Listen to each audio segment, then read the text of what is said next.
Buenas noches, mi nombre es Melania Santoyo Fuerte. Yo les voy a compartir mi proyecto integrador en relación a la materia de Derecho Procesal Penal.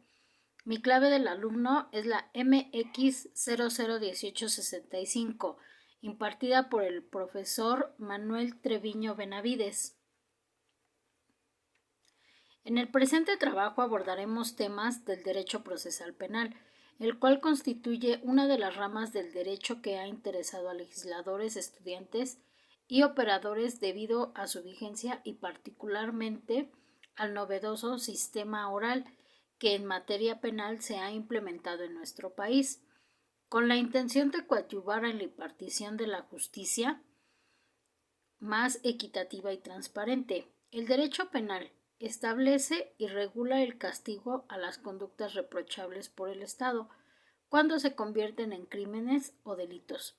La conducta típica para el derecho penal es todo acto o comportamiento de naturaleza externa que normalmente produce un evento o resultado, cuya relación causal recae en las contempladas como prohibidas por la ley. ¿Qué es el juicio de amparo? Es un instrumento diseñado para proteger a los ciudadanos de las acciones de las autoridades que violen sus derechos fundamentales. ¿Cuáles son los aspectos más importantes de la reforma constitucional del 2011?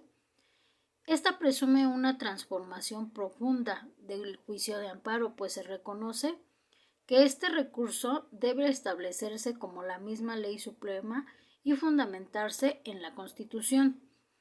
¿Qué son los derechos humanos? Son el conjunto de prerrogativas sustentadas en la dignidad humana, cuya relación efectiva resulta indispensable para el desarrollo integral de la persona. Este conjunto de prerrogativas se encuentra establecido dentro del orden jurídico nacional en nuestra Constitución política, los tratados internacionales y las leyes. ¿Cuáles son los principios del juicio de amparo? Son las normas más relevantes que deben apreciarse durante el trámite y la resolución de este procedimiento, a que está obligado el juez de garantías de amparo y el juez de control. El primero, que es el juez de garantías, está obligado a intervenir en ciertas circunstancias, favoreciendo o ayudando al quejoso del acto reclamado. ¿Cuáles son las funciones del juez de control?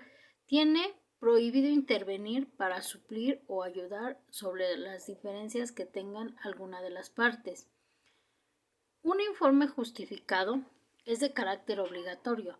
Tiene como objetivo que las autoridades respondan a las demandas de amparo, es decir, que a través de éste manifiesten si son ciertas o no los actos reclamados por el quejoso.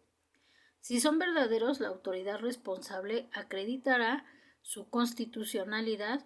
Esto significa que mencionará al juez de amparo que lo que realizó fue con estricto apego a la ley. ¿De qué forma pueden decretarse las resoluciones reclamadas? Son de manera oral.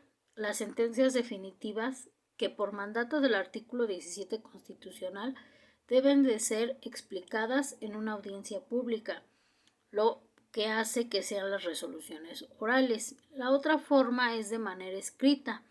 Esta controla de manera objetiva los términos de la resolución, textualmente hablando, precisamente para impedir su desconocimiento y hacerlos plenamente comunicables y entendibles. De alguna manera, las videograbaciones de las audiencias también hacen el mismo procedimiento, pues es prácticamente un registro de lo que aconteció. ¿Cuál es el rol del tercero interesado en el juicio de amparo? Es la persona que interviene en un acto reclamado para que se le restituyan las cosas o bienes propios que le fueron dañados. La suplencia de la queja es el principio del derecho de amparo, donde el juez de amparo interviene para subsanar las diferencias que se perciban en la demanda. Por ejemplo, algún error que hubo de dedo y todo eso, bueno, pues el juez lo acomoda. Las medidas cautelares se encuentran sustentadas en el artículo 153 del Código Nacional de Procedimientos Penales. y en el artículo 155, específicamente en la fracción 14, se señala la prisión preventiva como la última medida y la más gravosa.